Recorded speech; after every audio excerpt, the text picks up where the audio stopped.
kita cukup sampai di situ. Selanjutnya kita akan masuk dalam firman Tuhan yang akan dibawakan oleh Pak Gembala.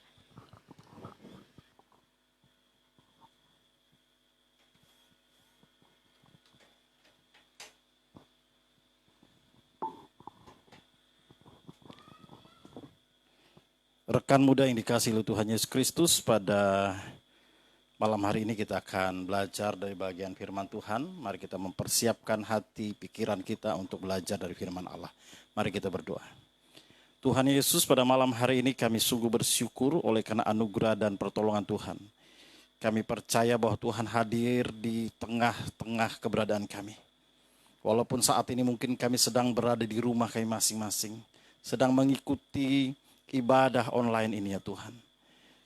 Kami tahu bahwa kekuatan kuasa-Mu, kehadiran-Mu ada bersama dengan kami. Sebab Engkau adalah Allah yang tidak dapat dibatasi oleh ruang dan waktu. Engkau ada di mana kami berada. Dan Engkau mengetahui apa yang kami lakukan. Dan Engkau juga hadir di dalam kehidupan kami.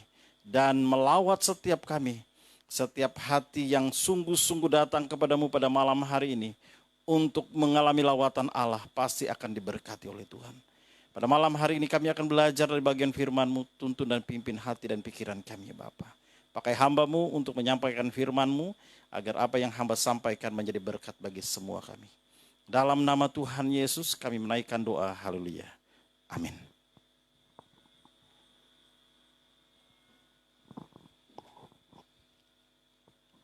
Rekan muda yang dikasihi oleh Tuhan Yesus Kristus, senang boleh bersama pada malam hari ini. Kita boleh belajar dari bagian firman Tuhan yang saya percaya sekali bahwa setiap kita membutuhkan firman untuk menjadi kekuatan dalam kehidupan kita. Oleh sebab itu, saya ingin mengajak kita, mari kita buka Alkitab kita yang terdapat dalam Amsal 23 ayat yang ke-7.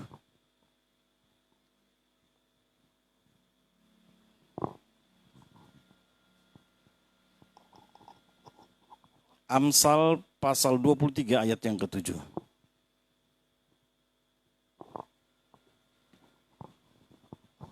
Amsal 23 ayat yang ke-7 bagian A, firman Tuhan berkata demikian. Sebab seperti orang yang membuat perhitungan dalam dirinya sendiri, demikianlah ia. Saya ulangi. Sebab seperti orang yang membuat perhitungan dalam dirinya sendiri, demikianlah ia.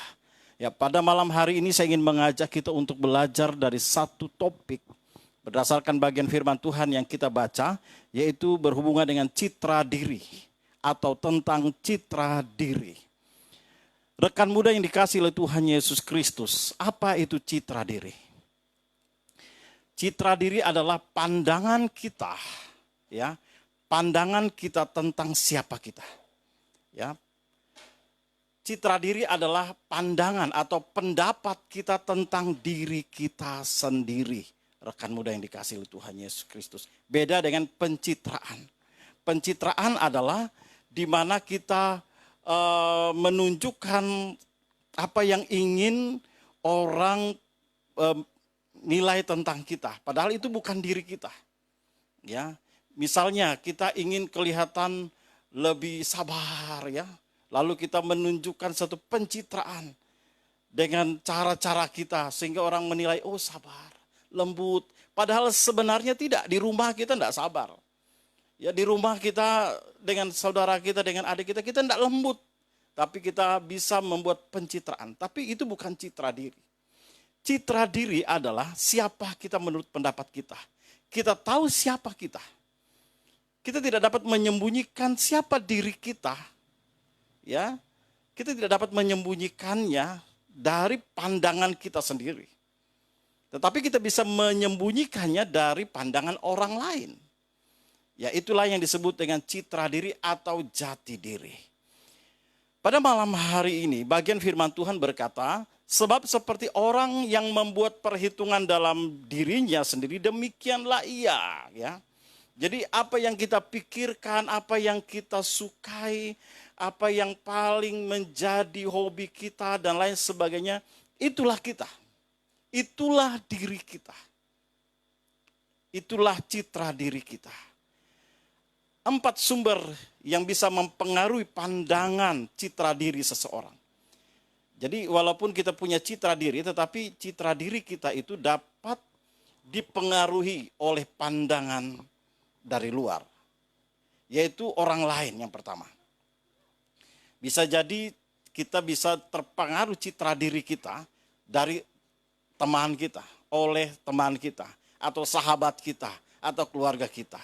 Ya, kita punya citra diri atau satu hal yang dimana itulah kita.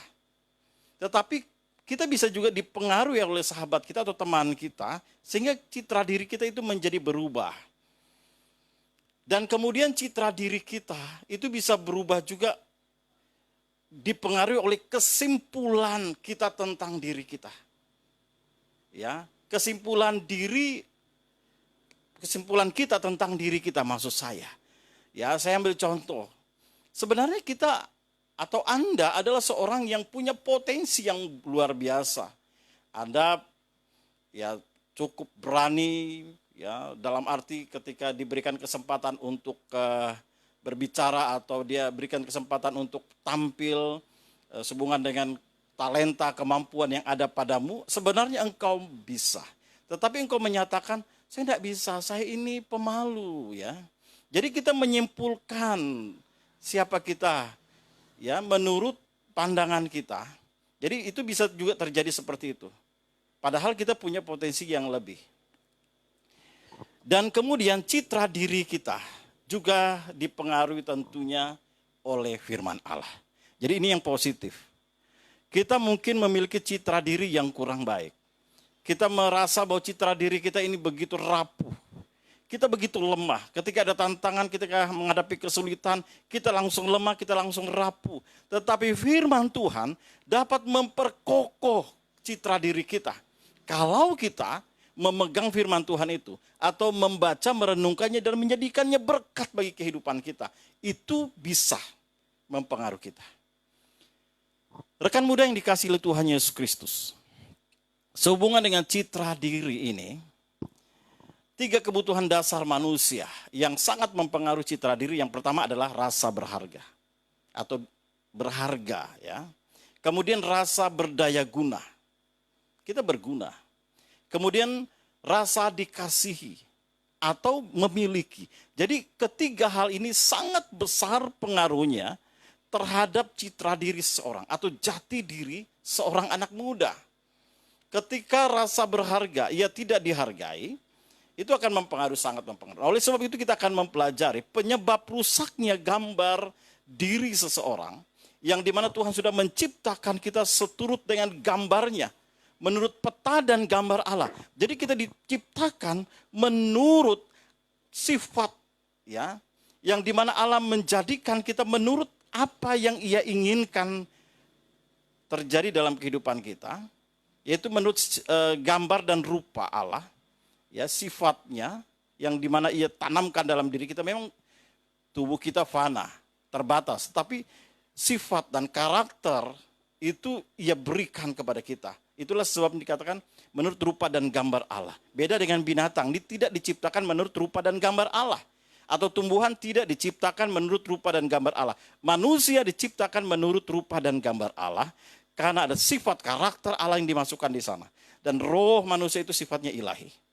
Jadi penyebab rusaknya gambar atau citra diri manusia itu disebabkan oleh ketiga hal ini yang tidak terpenuhi. Yang pertama adalah rasa berharga. Ketika manusia merasa dia tidak berharga. Ketika seorang merasa dia tidak berharga, ini akan merusak citra dirinya. Dia tidak akan kemudian, ia bisa tidak akan dapat menerima keberadaan dirinya.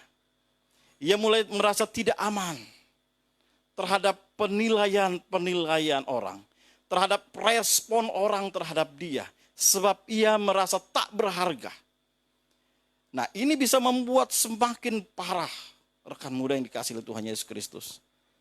Rasa tak berharga. Pernahkah rekan muda merasa seperti itu? Yang sebenarnya Anda adalah orang yang luar biasa, ya. Anda adalah orang yang saya memberikan ya orang yang bersemangat lah seperti itu. Ya, orang yang humble ya,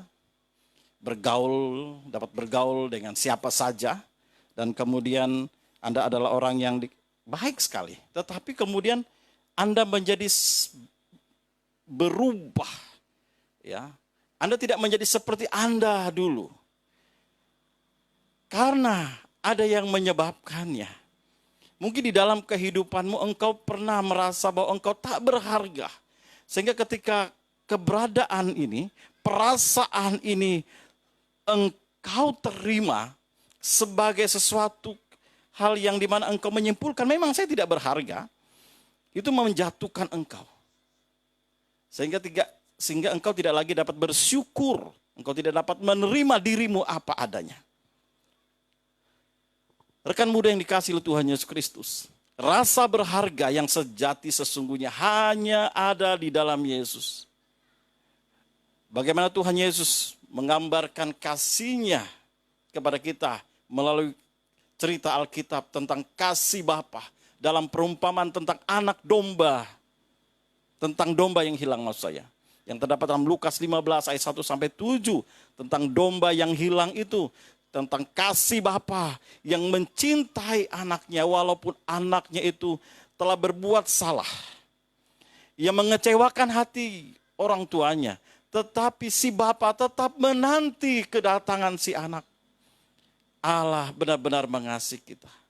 Jadi rekan muda yang dikasihi oleh Tuhan Yesus Kristus. Apa yang membuat engkau tidak berharga sampai saat ini? Siapa yang membuat engkau tidak berharga? Saya ingin sampaikan bahwa jika engkau memiliki perasaan itu, Yesus Tuhan kita, Ia menanti engkau, Ia memandang engkau sangat berharga bagi Dia.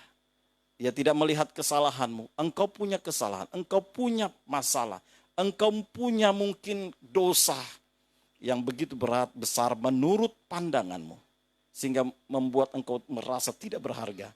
Saya ingin sampaikan bahwa Tuhan Yesus mengasihi engkau dan sangat menghargai engkau. Dan kemudian yang kedua, penyebab rusaknya gambar diri atau citra diri manusia, yaitu rasa tak berguna atau rasa tak berdaya guna. Rekan muda yang dikasihi oleh Tuhan Yesus Kristus, setiap orang memiliki kemampuan, setiap orang memiliki talenta yang Tuhan berikan bagi dirinya. Kita tidak sama. Saya punya kemampuan, talenta yang Tuhan berikan menurut rancangan Tuhan bagi saya. Dan rekan muda punya talenta, kemampuan tertentu yang Tuhan sudah berikan. Kita berbeda-beda. Ya, kita berbeda-beda. Tetapi ada beberapa orang atau anak-anak muda merasa bahwa dia tidak berguna. Saya tidak seperti teman saya. Saya tidak seperti yang lainnya. Mereka, ya kalau dalam pelayanan mereka dipakai oleh gereja dalam pelayanan. Atau di sekolah, di sekolah mereka, anak-anak yang lain, mereka dipercayakan tugas-tugas. Bahkan mereka diberikan tempat, posisi yang baik. Sementara saya tidak. Rekan muda yang dikasihi oleh Tuhan Yesus Kristus, sebuah acara yang megah terjadi. Suksesnya bukan karena artis yang tampil atau pembicara yang menyampaikan materi. Tetapi sebuah acara besar boleh terlaksana dengan baik oleh karena panitia. Di panitia itu ada banyak seksi-seksi. Dan setiap seksi mereka menjalankan tugas mereka. Sehingga ketika tugas-tugas dan tanggung jawab itu dijalankan, kegiatan itu dapat berjalan. Sukses bukan karena 1-2 orang, tetapi oleh karena semua orang. Jadi setiap kita itu berdaya guna, setiap kita itu berguna. Kita harus percaya bahwa setiap potensi yang Tuhan berikan itu berguna dan berarti. Setiap orang pasti memiliki kemampuan. Artinya adalah ketika seorang bisa berkarya, maka ia punya dampak bagi orang lain. Apapun karyanya, pasti ada dampaknya. Ketika seorang mungkin hanya di belakang layar, dia melakukan hal kecil, tapi dampaknya besar. Jadi setiap karya, setiap talenta, setiap kemampuan, walaupun menurut pandangan kita itu kecil, setiap talenta dan kemampuan pasti punya dampak. Jadi kita sebagai anak-anak muda, jangan merasa bahwa kita tidak berguna. Apapun yang Tuhan percayakan, ataupun apapun kemampuan yang ada padamu, berikanlah kepada Tuhan. Lakukanlah yang terbaik bagi Dia. Kemudian yang berikutnya, yaitu rasa tidak dikasihi. Atau tidak memiliki, bisa juga seperti itu. Keinginan setiap orang adalah dikasihi dan kemudian memiliki. Rasa ini adalah yang paling sering mempengaruhi mood seseorang. Ini adalah satu bagian yang sering kali mempengaruhi perasaan seorang, yaitu rasa tak dikasihi, rasa tidak memiliki. Rekan muda yang dikasihi oleh Tuhan Yesus Kristus, memang sering kali kita mengalami perasaan itu, apalagi anak-anak muda. Ya, bukan hanya soal pacar, soal teman saja, hubungan dengan teman. Ketika kita mungkin sudah dengan teman kita ada satu masalah sedikit ya. Kita mulai merasa bahwa dia tidak mengasihi kita, dia lebih mengasihi yang lainnya. Itu perasaan kita timbul seperti itu. Ya, kita merasa tidak memiliki lagi teman yang dapat bersama dengan kita. Kita merasa bahwa kita sudah sendiri, kesepian dan seterusnya. Kita memikirkan hal itu lalu ditambah lagi dengan lagu-lagu yang mellow ya. Wah, apa lagu-lagu melo ya? Anak-anak muda tahu itu. Tambah lagu melo, lagu-lagu yang apa istilahnya ini? Apa istilahnya itu? Apa namanya itu? Lupa saya itu. Yang hancur-hancur hatinya lah begitu. Apa istilahnya? Ya seperti itu, ya. Apa? Ya, itulah pokoknya yang seperti itu. Ya, sehubungan dengan apa ya? Saya lupa sudah tadi. Ya, seperti itulah. Hati yang hancur, kesepian, ya, galau, apalagi ada istilah saya lupa nama itu. Ya, jadi ketika ditambah lagi dengan lagu-lagu yang demikian, membuat Anda perasaan semakin kacau dan tak menentu. Dan tentu pada akhirnya menimbulkan pikiran perasaan yang negatif, ya. Kita mulai membenci, kita mulai mendendam, kita mulai dengki, kita mulai marah, kita tidak sabar lagi. Karena perasaan, itulah memang benar bahwa dikasihi dan memiliki adalah kebutuhan dasar. Tetapi saya ingin sampaikan bahwa walaupun orang meninggalkan kita, orang-orang yang dekat dengan kita tidak lagi mengasihi kita. Dan bahkan orang yang kita percaya tidak lagi peduli dan mengerti kita. Kita harus tetap yakin dan tetap percaya bahwa Tuhan mengasihi kita dan Dia juga akan mengirimkan kepada kita orang-orang yang akan memberikan kepada kita kenyamanan dalam kehidupan kita. Dengan caranya Tuhan, ya. Jadi jangan putus asa. Tuhan mengerti keberadaan kita. Tuhan mengerti perasaan kita. Tuhan mengetahui apa yang sedang kita hadapi. Ia tidak membiarkan kita. Jadi rekan muda yang dikasihi oleh Tuhan Yesus Kristus. Allah mengasihi kita. Ia mengasihi kita tanpa syarat. Kalau temanmu mengasihi engkau karena syarat-syarat yang engkau langgar sehingga ia tidak lagi mau bergaul dengan engkau. Tetapi Tuhan tidak punya syarat untuk mengasihi engkau. Ia tidak punya syarat untuk ia menunjukkan perhatiannya kepada engkau. Jadi rekan muda yang dikasihi oleh Tuhan Yesus Kristus. Akibat rusaknya gambar diri atau citra diri. Sadarkah anak muda? Rusaknya citra dirimu membuat engkau seringkali emosional. Ya, emosimu tidak stabil. Naik turun, naik turun. Itu tanda-tanda bahwa citra dirimu sedang kacau. Engkau tidak memiliki standar yang mutlak. Berubah-ubah. Saat ini kau komitmen bahwa engkau akan melakukan ini, kemudian berubah. Itu merupakan tanda bahwa citra dirimu dan jati dirimu itu sedang terganggu. Apakah engkau sedang mengalami hal itu? Saat ini, rekan muda. Jika engkau sedang mengalami itu, berarti citra diri dan atau jati dirimu sedang mengalami sesuatu hal atau masalah. Jadi bagaimana caranya kita dapat pulih dan memiliki citra diri sebagaimana yang Tuhan rancangkan?